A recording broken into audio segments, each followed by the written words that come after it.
The country's largest auto retailer, AutoNation, out with quarterly numbers. Adjusted earnings of $2.79 beat the consensus estimate of $1.87. Revenue also came in well above what the street was expecting. And check out the stock performance of the automakers, posting some great returns just over the past year. AutoNation has done better than almost all of them, apart from Tesla. Joining us right now is Mike Jackson. He's AutoNation's chairman and CEO, and that stock up by 211%. You know, you're backing it up with the numbers that you're putting out today, Mike. You had people who were coming in during a pandemic, wanted to buy cars rather than to be on public transportation or share rides. And you had the ability to see prices up not only for new, but also for used automobiles. Why don't you talk a little bit about what really fueled this past quarter's sales? Becky, good morning. It's a delight to see you. Yes, this is our fourth all-time record in a row. And first and foremost, I have to thank the employees of AutoNation.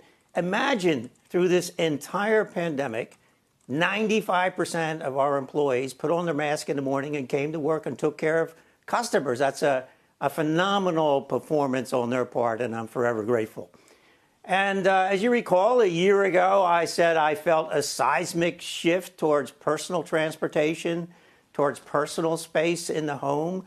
And I was asked, is this temporary or momentary? And I said, no, I think this is a scarring event that has created significant demand for personal transportation.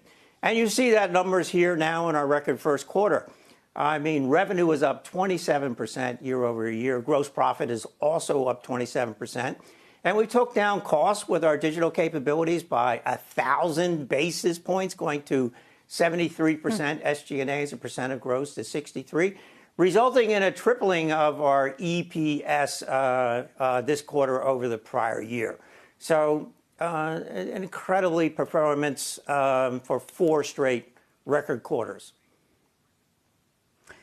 You know, just in terms of the prices for used and new automobiles, I mean, there seems to be so much more demand out there than there is supply right now. What are you seeing? What's the very latest?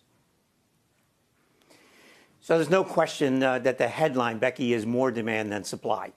You combine that with that the manufacturer of new vehicle supply chain is very fragile, very disruptive.